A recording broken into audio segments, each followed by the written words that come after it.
Aesthetic care private limited अपने तमाम करम फरमा मुअज़्ज़ज़ क्लाइंट्स को मतला करता है कि एस्थेटिक केयर एक प्राइवेट लिमिटेड इदारा है। इसके ज़ीरे साया 2 रजिस्टर्ड मशहूर ब्रांड्स बनाम केस और सम्स हैं। ये दोनों ब्रांड्स जल्द, बाल और नाखून की निगहदाश्त से मुंसलिक हैं। एस्थेटिक केयर प्राइवेट लिमिटेड अपनी कारोबारी पॉलिसी अपने मुअज़्ज़ज़ क्लाइंट्स के सामने वाज़ेह करता है कि एस्थेटिक केयर प्राइवेट लिमिटेड में किसी भी किस्म की सरमाया पॉलिसी या स्कीम नहीं है। एस्थेटिक केयर प्राइवेट लिमिटेड में किसी भी किस्म की गिफ्ट स्कीम का ऐलान नहीं किया है। एस्थेटिक केयर प्राइवेट लिमिटेड में किसी भी किस्म किसी भी सूरत में एडवांस पेमेंट तलब नहीं की जाती है। अपने तमाम मुअज़्ज़ज़ क्लाइंट्स से दरखास्त है कि मुंदरजा बाला रजिस्टर्ड ब्रांड बनाम केस और सम्स के अलावा मल्टी जल्दी पैकिंग और मिलते जलते नाम से धोखा न खाएं और होशियार रहें। सिर्फ रजिस्टर्ड ट्रेडमार्क और रजिस्टर्ड ट्रेडमार्क नंबर वाली केस और सम्स ब्रांड्स की प्रोडक्ट का इंतखाब करें। बसूरत दीगर किसी भी सूरत हाल में एस्थेटिक केयर प्राइवेट लिमिटेड और ज़ीरे साया 2 रजिस्टर्ड और मशहूर ब्रांड्स बनाम केस और सम्स की कोई भी ज़िम्मेदारी नहीं होगी। शुक्रिया।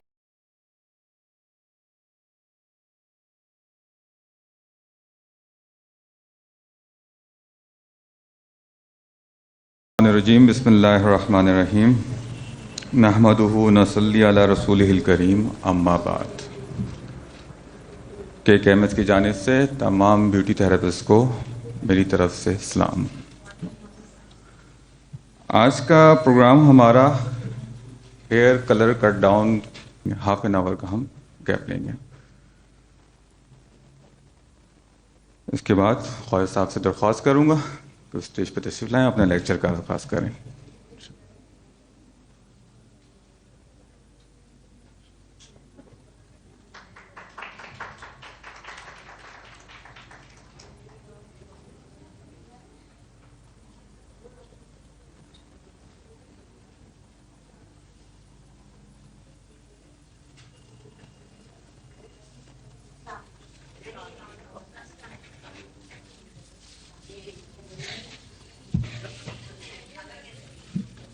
अस्सलाम वालेकुम।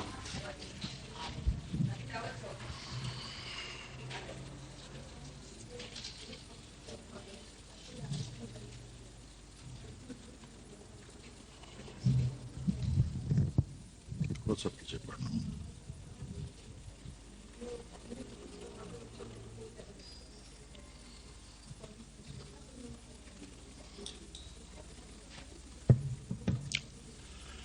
कट डाउन और जो दूसरे इसी तरह के स्टिक्स वगैरह के लिए जो प्रोडक्ट हमने प्रोसेस की, उसको ख़ास तौर पर एशियन हेयर को मद्देनज़र रख के बनाया। There is a lot of difference in between those products which are coming from abroad और जो ये प्रोडक्ट पाकिस्तान में हमने डेवलप किए। और इसमें जो मेन हमारा टारगेट रहा है, जैसे कि पहले भी एक लेक्चर में मैं आप लोगों को बता चुका हूँ कि हमारे बालों में मेटलिक कॉन्स्टिट्यूएंट्स की मकदार ज़्यादा होती है कंपैरेटिवली एशियन हेयर्स के। और यही वो मेटलिक कंपाउंड्स हैं जो आपके बालों में रंग बनाते हैं। मिनरल्स और मेटलिक कंपाउंड्स जो बालों में होते हैं, अगर वो लोग जिन्होंने पहले कोई क्लास इस सिलसिले की अटेंड नहीं की है, मैं उनके लिए दोबारा अर्ज किए देता हूँ कि कुदरत की करम नवाजी से ये अंदाज़ा कीजिए, ये वो रिपोर्ट असेसमेंट रिपोर्ट है साइंटिफिक, इसमें कोई मुबालगा नहीं है। कोई रेफरेंस इसके बारे में चाहिए, I can give you that reference. जो मिनरल कंपाउंड्स हैं उसमें कार्बन इंग्लिश वुमन में 44.3 होता है और हमारे इंडियन हेयर्स में दैट इज़ 44.20। नाइट्रोजन इसी तरह से हमारे यहाँ 13.68 है। सल्फर हमारे यहाँ, हाइड्रोजन जो है वो 5.60, sulphur is 1.50, phosphorus is 0.096, chlorine is 2, water is 4.20। Metallic compounds में लेड हमारे बालों में 284, copper 62, arsenic 2.2, zinc 182, iron 126, manganese 25, cobalt 16, nickel 5.5, calcium 188, aluminum is 26, and silicon is 178. So these are the metallic and mineral compounds which are responsible for making colors in our hair. ان کو اگر attack کیا جائے یا ان کو neutralise کیا جائے تو ایک بلیچنگ ایفیکٹ پیدا ہوگا. تو ہماری جو پروڈکٹ ہے اس میں اپروچ ہماری یہ رہی ہے جو جیسا میں نے ابھی بتایا، ہمارا پروڈکٹ ڈائریکٹ میٹلک کمپاؤنڈ کو چلیٹ کر کے ان کو کلر نکالتا ہے.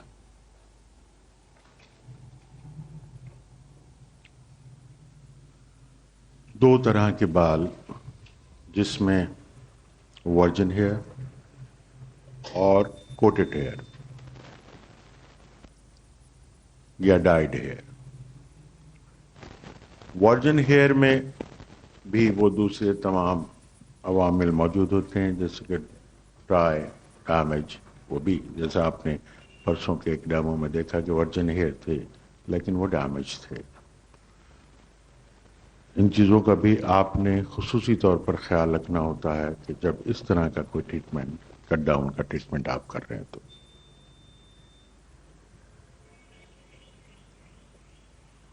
ہیئر ڈائی اور ہیئر ڈائی کی تین بلکہ زیادہ ورائٹیز ہیں لیکن جس کا ہم ذکر کریں گے یہاں پر. اس میں آج کل جو زیادہ خرابی پیدا ہو رہی ہے وہ میٹلک ڈائز سے اور ویجیٹیبل ڈائز کی وجہ سے جو پرابلم آتے ہیں. ویجیٹیبل ڈائز میں صرف ایک ہنا ہی نہیں ہے بلکہ انڈیگو بھی اس میں ہوتا ہے. اسی طرح سے ایک اور کیمومائل بھی استعمال ہوتا ہے کلر کی کمپوزیشنز بنانے میں. لیکن فرق یہ ہے آکسیڈائزنگ کلرز میں اور ویجیٹیبل کلرز میں کہ ویجیٹیبل ڈائز ہمیشہ شافٹ کو اوپر سے کوٹ کرتی. ویجیٹیبل ڈائز ہیئر شافٹ کو اوپر سے کوٹ کرتی ہیں جس طرح سے آپ پینٹ کرتے. اسی طرح سے میٹلک ڈائز کے کچھ آکسیڈیشن یا ریڈکشن ہو کے اس کا جو پگمنٹ ہے بالوں میں بیٹھتا ہے اور اوپر سے کوٹ بھی کرتا ہے. یہ جو ڈائی آپ استعمال کرتے ہیں عموماً، جس کا بہت زیادہ استعمال آج کل ہے، اس کو ہم پیراڈائز کہتے ہیں. یا پیرا سے ہماری مراد ہوتی ہے پیرافینائلین ڈائمین، جو ایکچوئل اس کا کمپاؤنڈ ہے، پیرافینائلین ڈائمین، پیراٹولین ڈائمین. اور دوسرا اس کو آکسیڈیشن ڈائز بھی کہتے ہیں. یا تو پیراڈائز کہیں گے یا اس کو آکسیڈیشن ڈائز کہتے ہیں. آکسیڈیشن اس لیے کہا جاتا ہے کہ چونکہ آپ اس میں پروکسائڈ ملاتے ہیں لہذا وہ آکسیڈیشن ڈائز کہلاتے ہیں. آکسیڈیشن ڈائز کا جو طریقہ کار ہوتا ہے جب آپ اس میں پروکسائڈ ملاتے ہیں تو وہ ایک پگمنٹ پروڈیوس کرتی اور وہ پگمنٹ آپ کے بالوں کے جو بیسز ہیں، جو میٹلک بیسز ہیں جو میں نے ابھی بتایا، ان کے ساتھ ریئیکٹ کر کے ہیئر شافٹ میں داخل ہو جاتے ہیں جیسے پورس بنا کے. اس کو جب ڈائی لگائی جاتی ہے ہائیڈروجن پروکسائڈ ہیئر شافٹ کو پھلاتا ہے. اسی طرح سے اس میں ایک کمپاؤنڈ بنتا ہے پیرافینائلین ڈائمین کا اور پروکسائڈ کا ایک پگمنٹ بنا. اور پگمنٹ بننے کے بعد ہیئر شافٹ کے اندر وہ داخل ہوا اور جتنے عرصہ ٹائم دیا آپ نے 20 25 30 45 منٹ کا، اس میں ہیئر شافٹ واپس اپنی جگہ پہ آیا اور اس نے اس پگمنٹ کو لاک کر دیا. جتنی صحیح اسسمنٹ ڈائی میں ہوگی پروکسائڈ کے اسٹرینتھ کی، ٹائمنگ کے اسسمنٹ کی اور اسی طرح سے بالوں کے اسسمنٹ کی، اتنا ہی اچھا آپ کا کلر کا رزلٹ ہوتا ہے. یہ اس لیے تھوڑا سا سمجھانا آپ کو ضروری سمجھا کہ تاکہ آپ یہ سمجھ لیں کہ پوریسٹی کیا چیز ہوئی، ڈائی کیا چیز ہوئی، کتنے قسم کی ڈائز ہوئیں. میٹلک کمپاؤنڈ اگر باہر سے پروکسائڈ کو ملتے ہیں تو وہ انہی پہ ریئیکشن ہو رہا ہوتا ہے. اس پروڈکٹ کا بھی ریئیکشن کٹ ڈاؤن کا انہی میٹلک کمپاؤنڈ سے. اسی طرح سے جو دوسرے پامس وغیرہ ہیں ان کا بھی جو ریئیکشن ہوتا ہے وہ بھی میٹل سے ہوتا ہے. تھائیوگلائکولک ایسڈ بیس جن کا ہوتا ہے ان کا بھی میٹلک کمپاؤنڈ سے ریئیکشن ہوتا ہے بالوں پر اسی طرح سے اور لنکیج ٹوٹتا ہے. ورجن ہیئر، کوٹڈ ہیئر، اور کوٹڈ میں دو طرح کے ہیئر جس میں پیراڈائز اور ویجیٹیبل ڈائز.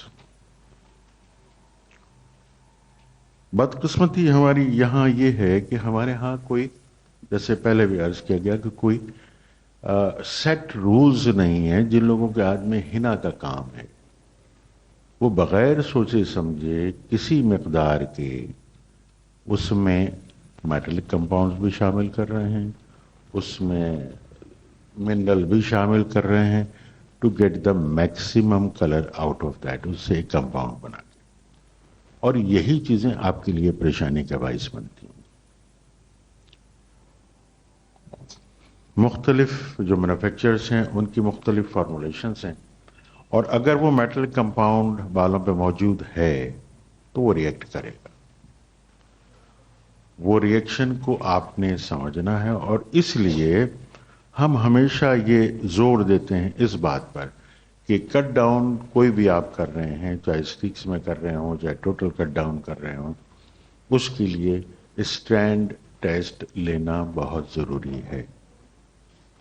بغیر اسٹرینڈ ٹیسٹ کے کٹ ڈاؤن بالکل مت کیجیے. اسٹرینڈ ٹیسٹ نہیں لیں گے انہی میٹلک کمپاؤنڈ سے کبھی آپ یہ دیکھتے ہیں کہ بالوں میں سے دھواں اٹھ رہا ہے. That's a reaction. اسی طرح سے کبھی کبھی یہ ہوتا ہے کہ آپ کا اسٹرینتھ غلط یوز ہوا، جو پینیٹریشن نہیں ہو پا رہا. اب جیسے میں نے عرض کیا آپ سے کہ حنا کا کام یہ ہے کہ وہ ہیئر شافٹ کو اوپر سے کوٹ کرتی ہے. جب وہ اوپر سے کوٹ کرتی ہے تو پورس کو اس نے کلاگ کر دیا، اور کلاگ ہونے کے باعث جو بھی کمپاؤنڈ آپ لگا رہے ہیں وہ اس میں پینیٹریٹ ہی نہیں ہو پا رہا. اس کا جو میٹلک کمپاؤنڈ یا میلانن جو بھی وہاں پہ اس کو وہ ریڈیوس کر ہی نہیں پا رہا. تو دیٹ از ویری امپورٹنٹ کہ کسی بھی شرمندگی سے بچنے کے لیے، خاص طور پہ کلائنٹ کے سامنے یا کسی بھی پریشانی سے بچنے کے لیے، آپ جو شخص بھی کٹ ڈاؤن کرانا چاہتا ہے اس کا اسٹینڈ ٹیسٹ ضرور لیں، اور اس کو اسیسمنٹ کر کے صحیح ٹائم دیجیے. 2-4 ٹیسٹ جیسے ہم نے بتایا پوروسٹی کا، اگر آپ کو پوروسٹی ٹیسٹ ملتا ہے تو اس میں بھی بہت ضروری ہے کہ اگر اوور پورس ہیئر ہیں اور ان کو آپ نے اپنے اسیسمنٹ سے کٹ ڈاؤن لگا دیا تو یہ بھی ممکن ہے کہ جو ہماری آبزرویشن ہے کہ ہم نے 5 منٹ میں کٹ ڈاؤن ہوتے ہوئے دیکھا، جبکہ اسی کٹ ڈاؤن کی جو ٹائم لمٹ تھی وہ 45 منٹس تھی. یہاں سے یہاں تک نہیں پہنچے کہ یہاں پورا صاف ہو گیا. تو دس از وائی، جیسے میں نے عرض کیا آپ سے کہ اگر اوور پوروسٹی ہوگی تب بھی یہ ریئیکشن ہوں گے، اور اگر کوئی میٹلک کمپاؤنڈ لگا ہوگا تب بھی یہ ریئیکشن ہوں گے، اور وہ فاسٹ ریئیکشن ہو جائے.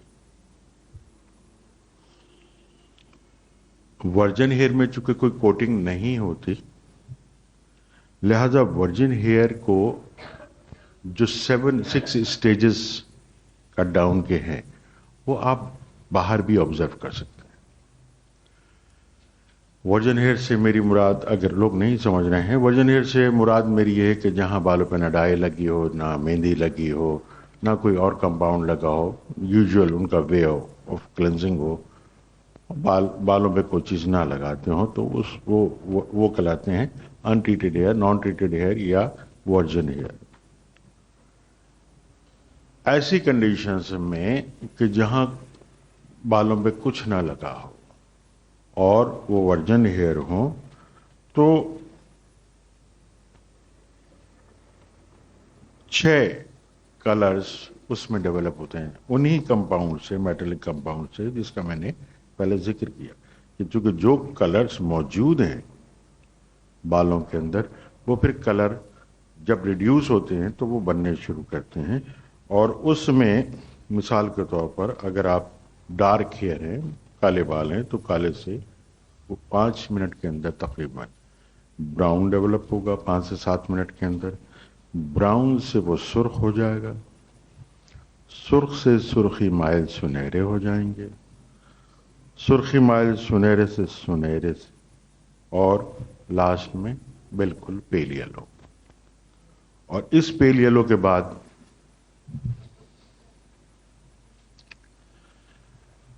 तो ये नॉर्मल वर्जिन हेयर पर हमारे कट डाउन का इफेक्ट है। इसका मैक्सिमम टाइम लिमिट जो है वो 45 है। अगर 45 मिनट्स में कट डाउन नहीं हो रहा तो समझ लीजिए कि there is something wrong. Either तो hair is porous, non porous, जिसमें पेनिट्रेशन नहीं हो पा रहा, क्लाइंट झूठ बोल रहा है आपसे। और हमारी बदकिस्मती ये है कि माजरत के साथ कहूंगा कि हमारा क्लाइंट कभी हमसे सच बोलता ही नहीं, कभी नहीं। 99.9% केसेस के अंदर। अभी एक बच्ची का परसों फोन आया था, वो क्लास उन्होंने अटेंड की थी, आज नहीं है मेरा ख्याल है यहाँ पर। हालांकि उन्होंने पम्प किया, वो पम्प करने के बाद जो क्राउन एरिया था वो बहुत ज़्यादा पोरस था, वहाँ से बाल खत्म हो गए। अब क्लाइंट बैठा हुआ है उनके पास, वो बैठा हुआ है, फिर वो जाहिर है कि जिसको तकलीफ होती है तो वो, लेकिन बात वही होती है कि अगर गलत बयानी करोगे तो प्रॉब्लम तो क्रिएट होंगे। आपने कहा कि नहीं कुछ नहीं लगा हुआ, ना आपने डाई लगाई हुई है ना कुछ लगाई हुई है, उसने एक अंदाजन अपने हिसाब से एक स्ट्रेंथ बना के नॉन मैन्युफैक्चरिंग कंपनी का फॉर्मुलेशन लगाया, और लगाने के बाद उसका अच्छा एक बात उन्होंने ये भी कही कि वो उस वक्त तक, जब तक वो बच्ची उनके यहाँ से गई है, उस वक्त तक कंडीशन नॉर्मल थी, उस वक्त तक कुछ नहीं था। ऐसी भी कंडीशंस में, और छोटी सी एक बात बता दूं आपको, तजर्बे की बात है इसलिए बताना बहुत ज़रूरी है, हर वक्त ये मौके नहीं मिलते। वो लोग कि जो मेटेलिक कंपाउंड के शैम्पूज इस्तेमाल कर रहे हैं, दैट इज ऑल्सो डेंजरस, क्योंकि बालों में वो मौजूद है। और ख़ास तौर पे इस वेदर में जो एंटी डेंड्रफ शैम्पूज इस्तेमाल होते हैं, और यही रीज़न था जिसकी वजह से उनके बाल खराब। मिसाल के तौर पर आप हेड एंड शोल्डर का डैंड्रफ शैम्पू लेंगे, that contain zinc pyrithione. Mostly zinc pyrithione is a very good compound जो एंटी डेंड्रफ है। आज से नहीं, 20-22 साल पहले ये इंट्रोड्यूस हुआ। और अब तक इसकी टक्कर का कोई और प्रोडक्ट, यानी और केमिकल प्रोडक्ट तो और बहुत सारे आए, लेकिन बेसिक केमिस्ट्री के अंदर इससे बेहतर प्रोडक्ट अभी तक नहीं है। तो मुख्तलिफ मैन्युफैक्चर ने, लाइक ZP हो गया, या रेवलॉन ZP है, या ब्रिल क्रीम है, इन तमाम लोगों ने जिंक पायरेथियोन ही को इस्तेमाल किया, डिफरेंट कंसंट्रेशन के अंदर उसको इस्तेमाल किया। उसका 2 to 4% का यूज होता है।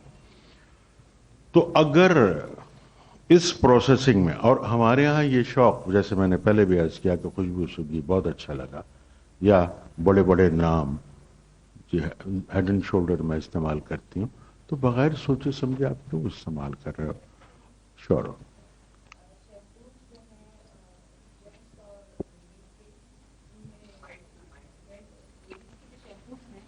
उनमें आयोडीन होता है, ऐसा कुछ है? प्लीज लाउड बोलिए। शैम्पूज लेडीज के लिए जो बनाए गए हैं उनमें और जेंट्स के जो शैम्पूज हैं वो डिफरेंट हैं, या उनमें जिंक होता है जेंट्स के शैम्पूज में और आयोडीन आज सच देखिए, वो ये मार्केटिंग टैक्टिस है कि खवातीन का शैम्पू अलहदा हो गया, मर्दों का शैम्पू अलहदा हो गया, खवातीन की खुशबू अलहदा हो गई, मर्दों की खुशबू अलहदा हो गई।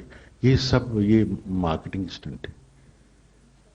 चाहे खुशबू कैसी हो, आपको अच्छी लगे, कि मुझे कोई भी खुशबू अच्छी लगती है मैं इस्तेमाल करता हूँ, लाइस के कि वो फेमिनिन है कि मैस्कुलिन है।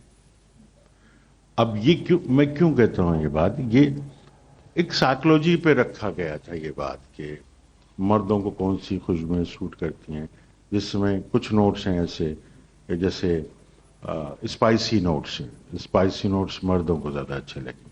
फिर बाद में एक ये बात आई कि वो नोट के जो मर्दों को इस्तेमाल होते हैं उसे ख़वातीन बहुत ज़्यादा पसंद करती हैं, तो फिर वो ख़वातीन को भी इस्तेमाल करने लगी। इसी तरह से ये सारे मार्केटिंग के तरीक़ाकार हैं, आपको मुतवज्जा करने के तरीक़ेकार हैं, आपको सेल्स लेने के। और जहाँ तक कॉन्स्टिट्यूएंट्स का ताल्लुक है, नो, आयोडीन की आपने बात की शायद, नो, आयोडीन आज तक तो मेरी नॉलेज में नहीं है कि इस्तेमाल हुआ हो केमिस्ट्री के हिसाब से। किसी मखसूस ट्रीटमेंट के लिए अगर आयोडीन शामिल कर दिया जाए तो वो बात रहता है, लेकिन जनरल यूज में it's not advisable, it's not included. तो जिंक, जैसा मैंने अर्ज किया कि जिंक की वजह से रिएक्शन डेवलप हुआ। वो बच्ची जिंक अपना हेड एंड शोल्डर शैम्पू इस्तेमाल करती थी एंटी डेंड्रफ, और उसकी वजह से बाल ड्राई हो रहे थे और जिंक का डिपॉजिट जो था वो वहाँ मौजूद था। उस वक्त तक उसका रिएक्शन नहीं हुआ जब तक कि वो बच्ची वहाँ मौजूद थी। घर जाके जब दूसरे रोज उसने फिर शैम्पू किया, फिर काम हो गया उसका। वहां तक अब देखिए, अब ये वो वाली बातें हैं जो सिर्फ रिसर्च से मिलती। एंटी डेंड्रफ शैम्पू जिसमें जिंक पाई थी, ट्रीटेड हेयर का शैम्पू, बेटा आप रोजाना आप आ रहे हो, ट्रीटेड हेयर से मुराद क्या है? ट्रीटेड हेयर से वो शैम्पू जिसमें आपको ऑयल एंड मॉइस्चर बैलेंस खत्म हो गया, आपके जो भी केमिकल ट्रीटमेंट होता है उससे सीधे सीधे लफ्जों में समझ लीजिए कि ऑयल एंड मॉइस्चर बैलेंस बिल्कुल खत्म हो जाता है, और उसको कंपेंसेट करने के लिए शैम्पू आपने इस्तेमाल करना है कि वो आपके बालों को डिग्रीज ना करे, एक बात। और दूसरी बात ये कि वो रिकंडीशनर्स और वो प्रोडक्ट इस्तेमाल करनी है कि जो लॉसेस हुए हैं उस केमिकल ट्रीटमेंट में वो आपके पूरे हो जाए। सो हमारी प्रोडक्ट, जैसे मैंने अर्ज किया आपसे कि उसका मकसद जो था, जिस बेस पे हमने उसको डेवलप किया, वो मेटालिक कंपाउंड्स को रिएक्ट कराया, उनको हमने रिड्यूस किया, रिड्यूस करने के बाद अपने कट डाउन इफेक्ट लिए। मैं कुछ, जिस बच्ची को हमने इसी तरह से स्कैन टेस्ट लिए, और मिस महरीन सिद्दीकी इनका नाम है, एज इनकी 15 ईयर्स है, वर्जन हेयर है, रिजल्ट 30 मिनट्स में आया, और ये 40 वॉल्यूम पेरोक्साइड का था और रेशो इसमें 1/3 था। लेकिन 2 रोज पहले जब मैंने इस बालों को देखा था तो इसमें ड्राइनेस ज़्यादा आ गई थी और इसकी तरह से कुछ टूट रहे थे। ये ऑब्जर्वेशन आप सबको दिखाइए।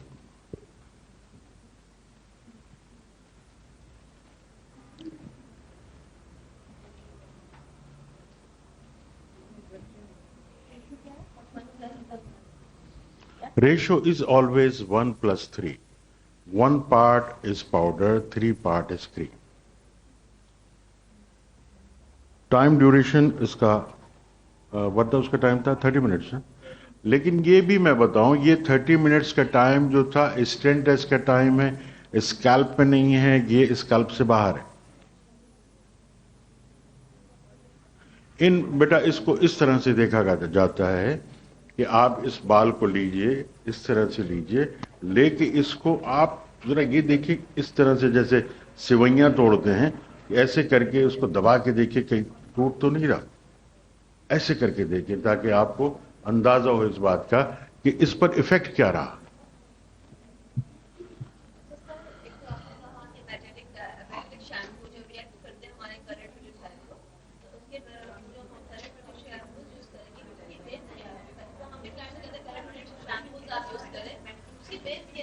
बेटा माइक्रोफोन तो दे दिया करें प्लीज। आई एम सॉरी वर्दा, आप उधर देख रही थी। Extremely sorry. ابھی آپ نے بہت اچھے سے بتایا کہ میٹلک شیمپو جو ہے وہ ریئیکٹ کرتے ہیں آفٹر کوئی بھی کیمیکل کے بعد میں, اور ہم ان سے کلر ٹریٹڈ شیمپو کا ہی کہتے ہیں یوز کرنے آفٹر ورڈس پروسیس کے بعد. اب آپ ہمیں کو یہ تھوڑا سا کلیئر کر دیں کہ ہم جو like marketing point of view سے بتاتے ہیں کلر ٹریٹڈ یوز کرنا ہے, تو ہمیں ہماری نالج کے لیے بتائیں کہ اس کی بیس کیا ہوتی ہے, موئسچرائزنگ ہوتی ہے اور whatever. Colour treated hair یا ٹریٹڈ ہیئر کے لیے جو شیمپوز تیار کیے جاتے ہیں, سب سے پہلے ان میں اسٹرینتھ کا خیال رکھا جاتا ہے. The concentration of the washing active substances, جس کو ہم واس کہتے ہیں, WAS واس کا پرسنٹیج جو ہے وہ کم ہونا چاہیے. چونکہ ہوتا یہ ہے کہ ہمارے ہاں یا باہر بھی, باہر کے ملکوں میں بھی واس کا پرسنٹیج کہیں مینشن نہیں ہوتا. اس میں صرف یہ کوالٹی بیبی شیمپو آ گیا یا مائلڈ شیمپو ہو گیا, تو اس طرح کا آپ کو لکھا ہوا نظر آئے گا شیمپوز کے اندر. تو آپ یہ ایسس کر سکتے ہیں کہ بیبی شیمپو کا واش جو ہوگا وہ تقریباً 6% 7% ہوگا. مائلڈ شیمپو کا جو واش ہوگا وہ تقریباً 12% 13% ہوگا, اور اسٹرانگ شیمپو کا واش جو ہوگا وہ 24% ہوگا. تو اگر اس طرح کی چیز آپ کو نہیں مل رہی ہے تو اس لیے ہم آپ سے کہتے ہیں کہ اس کو آپ پانی ملا کے ڈائلیوٹ کر لیجئے, سو دیٹ کہ اس کا جو واشنگ ایکٹیو سبسٹینسز ہیں وہ کم ہو جائے, اسٹرینتھ اس کی ویک ہو جائے اور آپ کے بالوں کو ڈیمیج نہ کرے. یہ دوسرا سیمپل آپ دیکھیے, یہ انہی کا ہے, اسی بچی کا, اور یہ 20 والیوم سے 1/3 کے ریشو کے اندر اس کو دیکھا گیا. یہ اسٹینٹ ٹیسٹن گلی, یہ 20 والیوم سے. پہلا والا جو آپ کو اسٹینڈ دکھایا گیا وہ 40 والیوم سے تھا. بال ڈیمیج ہوئے میں اس میں